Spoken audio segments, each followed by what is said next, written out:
Bonjour, j'espère que vous allez bien et que vous êtes en bonne santé. Voilà, donc on continue. On est sur la question 16 dans la partie asservissement. Déterminer l'erreur statique. ES égale à la limite quand t tend vers plus l'infini de EV de t pour un échelon unitaire de vitesse. Est-ce qu'il existe une valeur réaliste de Kp qui permet d'annuler l'erreur statique ES? Donc rappelez-vous du tableau qui contient l'erreur l'erreur statique en fonction de la classe de la fonction et aussi de la nature de l'entrée. Donc ici, on a une entrée en échelon unitaire et on connaît que la classe de cette fonction, elle est de classe 0. Donc directement ES égale à 1 sur 1 plus KBO. Et KBO, c'est le produit de K fois Kp. Donc, c'est 1 sur 1 plus K fois Kp. Donc, l'erreur statique n'est pas nulle.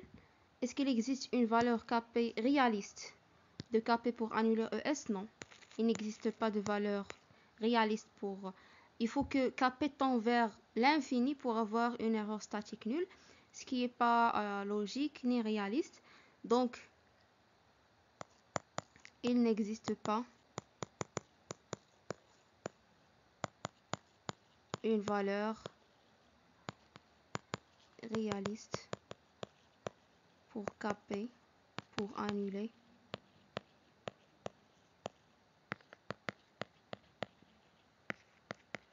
l'erreur statique.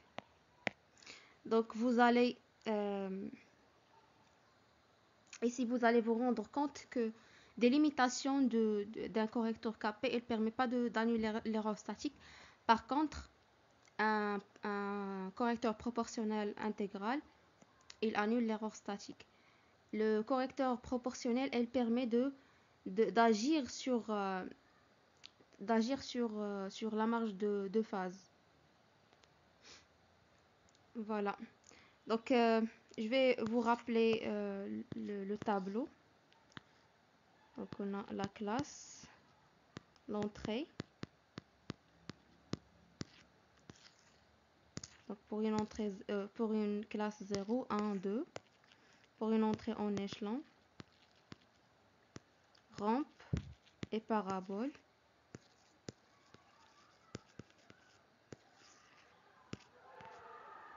Donc, pour une entrée en échelon, pour une fonction de classe 0, on a l'erreur statique, c'est 1 sur KBO. Pour une entrée rampe, c'est l'infini. Entrée parabole, l'infini. Pour une fonction de classe 1, pour une entrée en échelon, on a 0. L'erreur statique est nulle dans ce cas. Pour une entrée en rampe, on a 1 sur KBO. Une parabole, l'infini. 0, 0. 1 sur KBO. Voilà donc juste un petit rappel.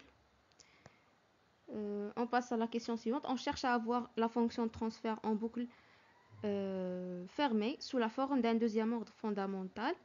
Déterminer la fonction de transfert en boucle fermée HBF de P, en déduire les expressions des paramètres canoniques KBF, oméga 0 BF et epsilon BF en fonction de KBO, epsilon et oméga 0. Alors,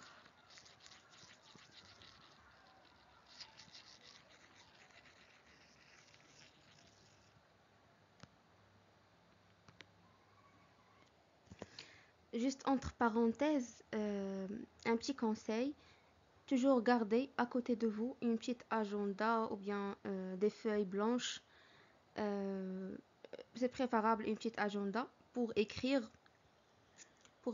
juste l'essentiel des informations clés. Tout par exemple, vous allez faire ce concours, vous allez le travailler et toujours, il y a des choses que vous oubliez, donc gardez-les toujours dans votre agenda pour pouvoir réviser par la suite parce que les idées s'échappent de manière euh, extraordinaire. Donc, par exemple, la veille de l'examen, vous n'allez pas refaire le concours, vous n'allez pas refaire tout un tas d'exercices.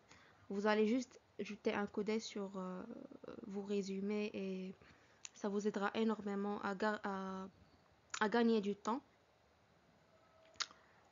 Voilà, on revient. Donc, question 17. Donc, on a dit qu'il faut déterminer la fonction transfert en boucle ouverte. Donc, vous connaissez la méthode. Vous avez le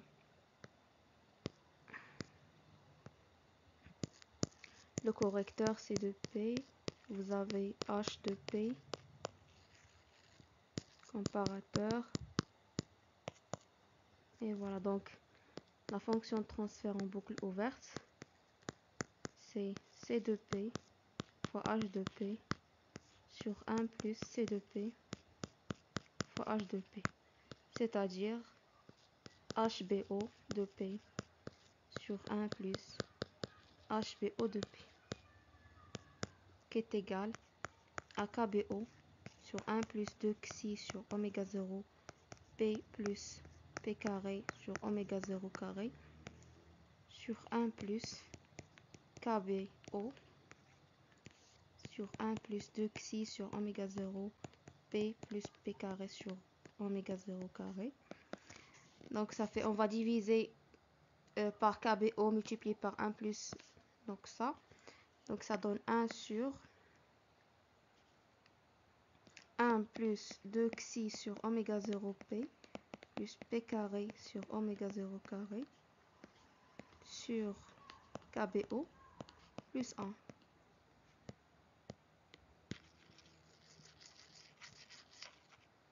Donc c'est HBF de P égale à 1 sur 1 plus 1 sur KBO plus 2 xi sur oméga 0 KBO P plus P carré sur KBO oméga 0 carré. Alors,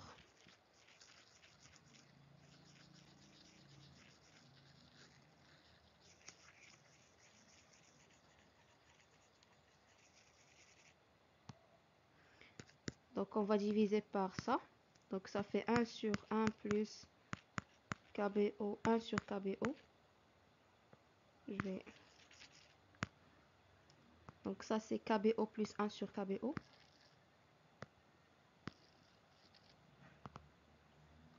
KBO plus 1 sur KBO.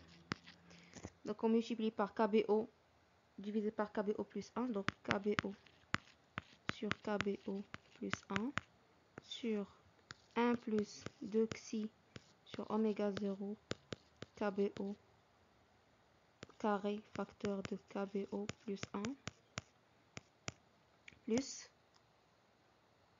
KBO sur KBO plus 1 sur KBO, donc ça fait P carré sur KBO plus 1 fois oméga 0 carré. Donc au final KBF égale à KBO sur 1 plus KBO oméga 0 BF égale à racine de KBO plus 1 fois oméga 0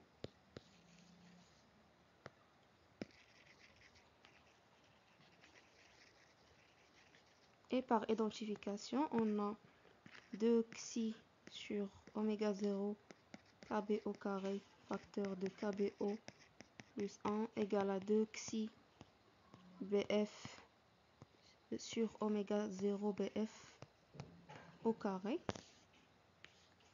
Donc ça fait xi BF égale à xi sur oméga 0 fois KBO carré facteur de KBO plus 1 fois oméga 0 au carré. Donc c'est oméga 0 carré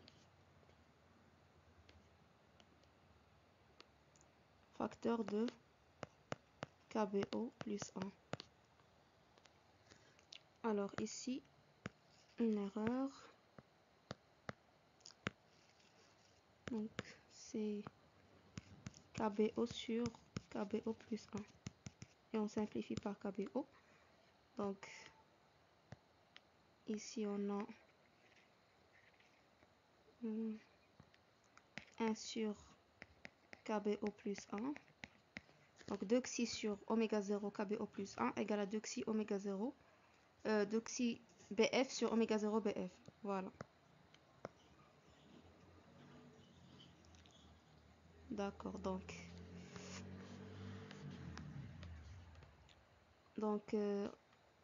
epsilon BF égale à